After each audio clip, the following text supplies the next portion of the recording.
2022 vai ser um ano único nos videogames. A sequência do Bom de Guerra, a sequência de Horizon, a sequência do Zeldinha Bafo da Selva e a primeira franquia nova da Bethesda Game Studios depois de tantos anos. Esses são só os mais populares, tem muitos outros gigantes que já foram ou ainda serão confirmados para esse ano. Parece até mentira considerando tudo o que aconteceu ultimamente.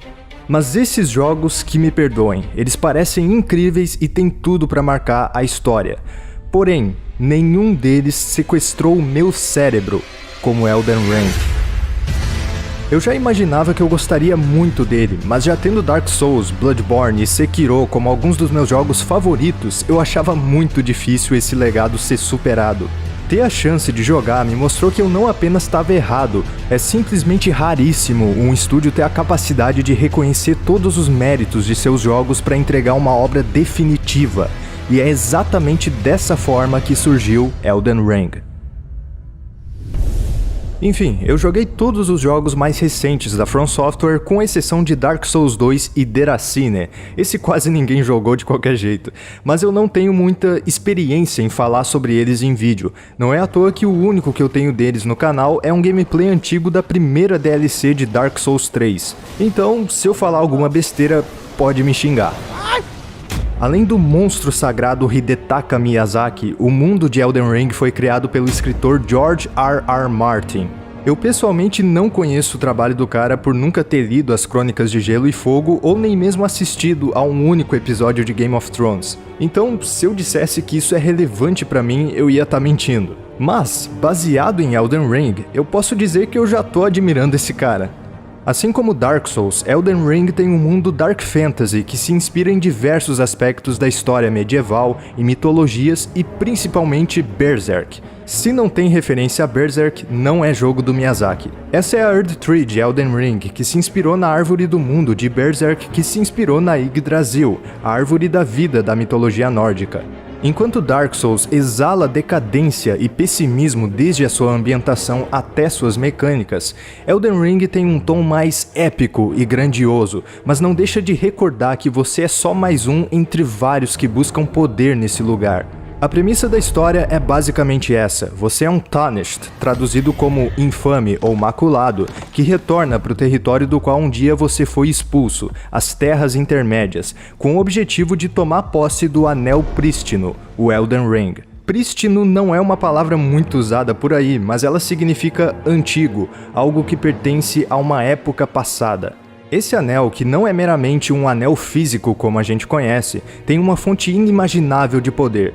E depois que ele foi quebrado em pedaços por algo ou alguém desconhecido, foi o que causou uma grande guerra entre lordes que habitam essas terras. Esses lordes tomaram posse desses pedaços e ficaram conhecidos como semideuses, então você deve enfrentar cada um deles para recuperar os pedaços do Anel Prístino e se tornar o Lorde Supremo.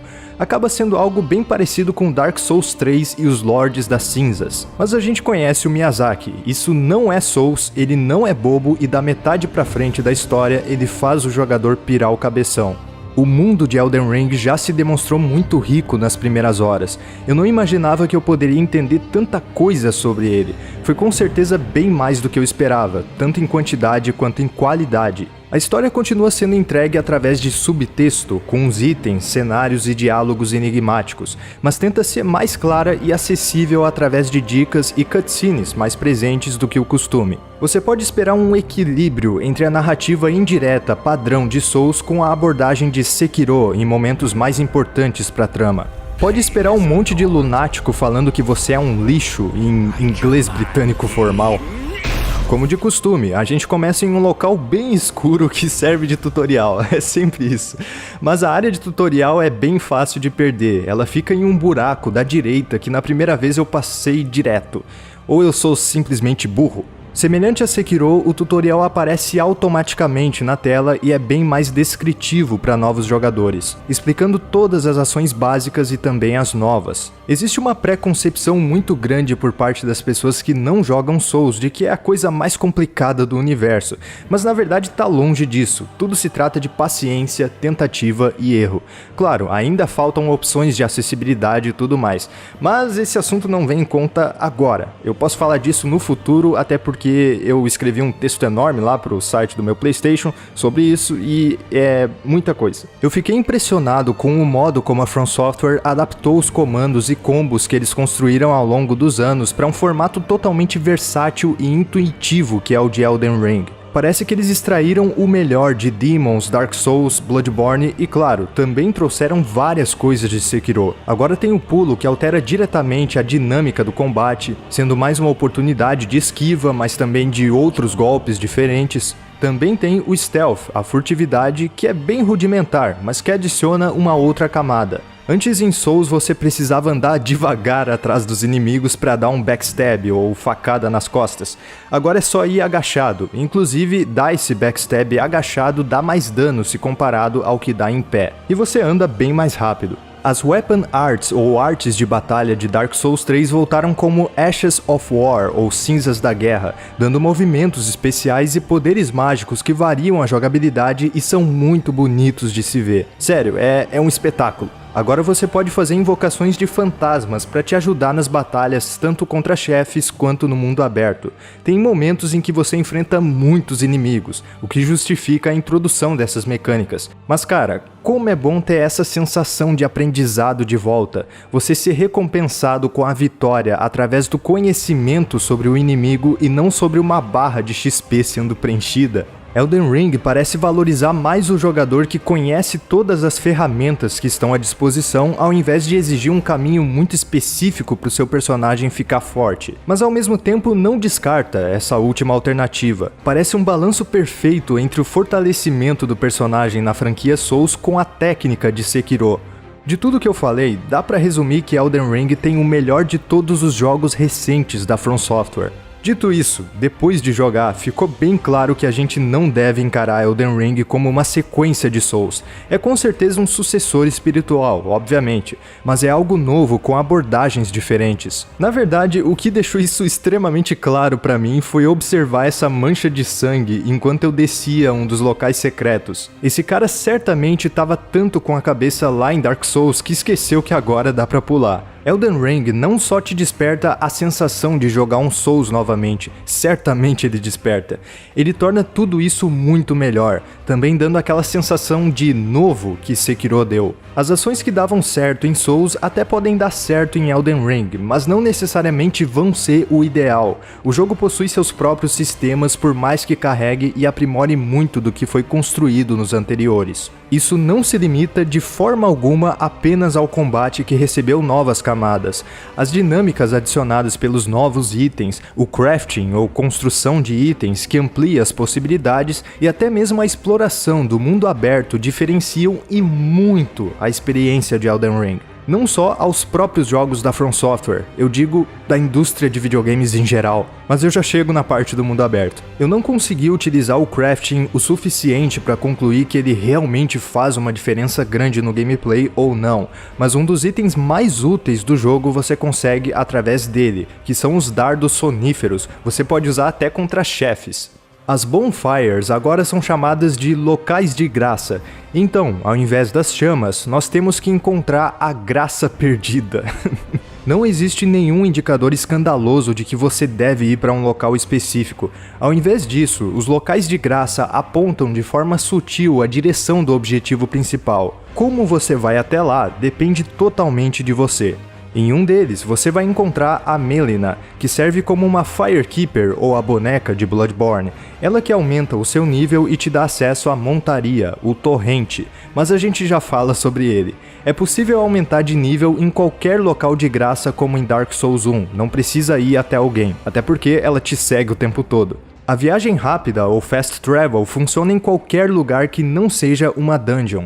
Isso ajuda muito em não gastar tempo à toa, muito mesmo. Lembra quando você morria para um boss e tinha que fazer todo um caminho desnecessário de volta desde uma bonfire? Isso acabou, agora existem as estátuas da deusa Marika que permitem escolher renascer na porta das boss fights e em diversos outros pontos estratégicos além dos locais de graça. Tipo próximo a esse acampamento que tem vários inimigos. Isso melhora absurdos o ritmo do jogo e te induz a jogar mais por nunca sentir que tá perdendo tempo. Isso era pra mim um dos poucos defeitos que os jogos da From Software tinham. Realmente não é necessário fazer o jogador perder esse tempo. E a exploração, meu amigo, que exploração estupidamente prazerosa. Ela entrega a mesma sensação de descoberta dos jogos anteriores da From que tinham o modelo de cenários abertos conectados, mas não necessariamente um grande mundo aberto, como é agora em Elden Ring. Pegando alguns exemplos recentes de jogos de mundo aberto, que eu não sei se vocês se sentiram exatamente dessa forma, eu senti aquele incentivo à descoberta como eu senti com Ghost of Tsushima e Red Dead Redemption 2. Não porque esses jogos entregavam algo mirabolante por trás do mundo aberto deles, que são bem feitos, especialmente do Red Dead Redemption 2, mas porque eles não bombardeiam o jogador de informação, eles permitem que você procure as coisas por conta própria, faça seu próprio caminho. O mundo convida você a desbravá-lo, e Elden Ring é exatamente isso. É muito distante daquele troço formulaico derivado de Assassin's Creed cheio de pontos de interrogação que te dá uma canseira só de olhar e que dominou a indústria. Também tem muito mais verticalidade em relação aos outros jogos da From por conta do pulo, você não consome estamina fora de combate, o que ajuda muito na exploração. Os chefes espalhados pelo mapa são a cereja do bolo. Cara, é muito divertido você tá lá explorando e do nada aparece um inimigo totalmente diferenciado na sua cara. Tem uma pequena fauna de animais que você pode matar para pegar recursos para crafting. Alguns deles são pacíficos e outros agressivos, e outros mais pacíficos ainda, como as úrias, que antes eu pensei que fossem pinguins. O jogador de Souls de longa data é recompensado por explorar da mesma forma que costumava no passado. Agora sim, nós temos uma montaria, o Torrente, que muda completamente a dinâmica, eu não consigo não rir desse nome. Ele não é um cavalo, ele é tipo uma mistura de um equino com um bovino. O combate montado no Torrente é muito divertido e muito bem feito. Eu fiquei impressionado com a qualidade desse combate montado, sendo que é a primeira vez que a From Software faz um sistema de montaria. Leva um tempinho para se acostumar, mas depois é muito bom. Se você chega a ser derrubado do Torrente, o resultado é fatal, porque até você cair e se levantar do chão, você pode tomar um monte de dano. E claro, além de lutar, você pode usar isso para fugir dos inimigos. Como eu sou medroso e eu não sou muito habilidoso, eu fugi do dragão que apareceu bem na minha frente e eu corri para dentro de uma caverna que lembra muito um dos cenários de Demon's Souls. Olha, eu sei que você já tá cansado de ouvir comparações desse jogo com The Legend of Zelda Breath of the Wild, eu também tô, mas eu vou mencioná-lo apenas uma vez para dar um exemplo facilmente reconhecível hoje em dia. O mundo aberto de Elden Ring tem elementos sistêmicos, e o que diabos isso significa? Significa que, além das ações do jogador, algumas mecânicas do jogo interagem entre si e provocam reações diferentes. Por exemplo, o simples fato de a chuva apagar o fogo ou fazer o Link ter dificuldade para escalar em Breath of the Wild. A maioria dos jogos, especialmente aqueles que possuem propostas mais lineares, não possuem muitos elementos sistêmicos, ao contrário daqueles que focam na liberdade e na expressão do jogador acima de tudo. Não são todos que fazem isso por não ser uma tarefa simples, mas os que conseguem certamente se destacam. Não é à toa que muita gente acha Breath of the Wild inovador, mesmo tendo vários que já tinham feito isso no passado, tipo Metal Gear Solid 5, em que, por exemplo, a chuva ajuda a tornar seus passos mais difíceis de serem ouvidos pelos inimigos. Mas agora não é hora para esse assunto. Em Elden Ring, nós temos inimigos que se enfrentam pelo mapa, um ciclo de dia e noite e de mudanças climáticas que afetam diretamente as mecânicas, seja para nossa vantagem ou desvantagem. Durante a chuva, os danos com eletricidade são intensificados, durante a noite, a visibilidade dos inimigos fica menor, ou seja, você tem uma vantagem real se tentar invadir um local em stealth nesse período. E por outro lado, alguns inimigos aparecem nos campos abertos, como os morcegos gigantes, que durante o dia descansam em locais pouco iluminados.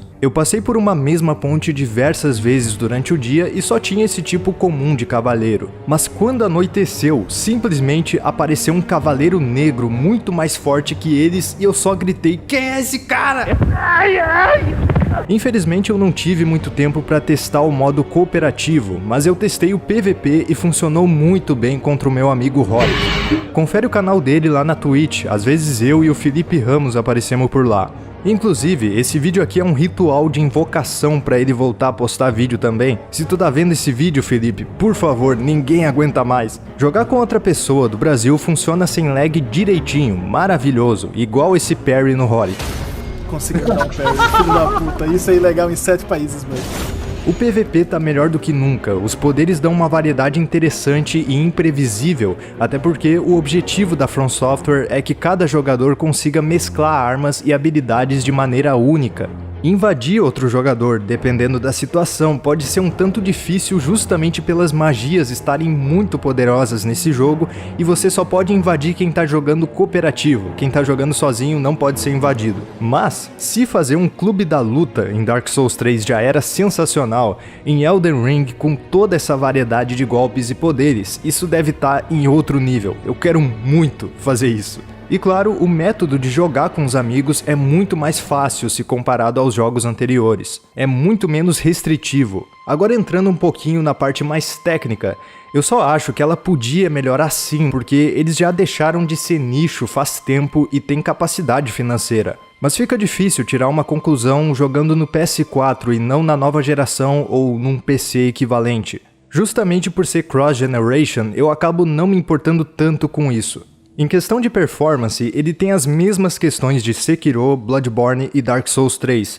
Como o Bloodborne é exclusivo de PS4 e esses problemas não são resolvidos jogando no PS5, eu considero a otimização o único problema dessa obra-prima. Ao menos no caso dos outros e de Elden Ring, é multiplataforma, além de ser otimizado para a nova geração. Mas é uma mancada não terem resolvido esse problema depois de 6 anos? Se você não se incomodou com a performance de algum desses outros jogos, bom, é quase a mesma coisa de sempre, um pouquinho melhor até. Tem até um problema que faz os inimigos terem a taxa de quadros das animações abaixo do que o jogo em si tá rodando, parecendo um stop motion, mas a RE Engine da Capcom também tem isso, então não é raridade, especialmente em jogo japonês. É claro, otimização é muito importante, mas a gente tem que lembrar que a intenção da From Software nunca foi ter gráficos de ponta. Quando eles partirem totalmente para a nova geração, com certeza eles vão melhorar, mas a direção de arte se sobrepõe, o jogo tá absolutamente belíssimo. E a trilha sonora sempre foi maravilhosa em todos os jogos da From, mas cara, aqui ela especialmente tá melhor do que nunca. Toda a música é de arrepiar os pelos do... Elden Ring vai muito além de ser um Dark Souls 4. Ele parece ser o melhor jogo da From Software para se jogar pela primeira vez devido às múltiplas opções. Não apenas isso, Elden Ring parece ser o melhor jogo da From Software de modo geral. Esse vai ser certamente o jogo deles com o maior fator replay de todos. Quem jogou 1000 horas de Dark Souls vai jogar 2000 de Elden Ring. Também vai ser com toda certeza o jogo da From Software que a comunidade mais vai jogar e destrinchar por anos. Que momento magnífico para os videogames. Eu desejo a todos uma excelente experiência com o jogo e para quem ainda não decidiu, faça um favor para si mesmo e jogue Elden Ring.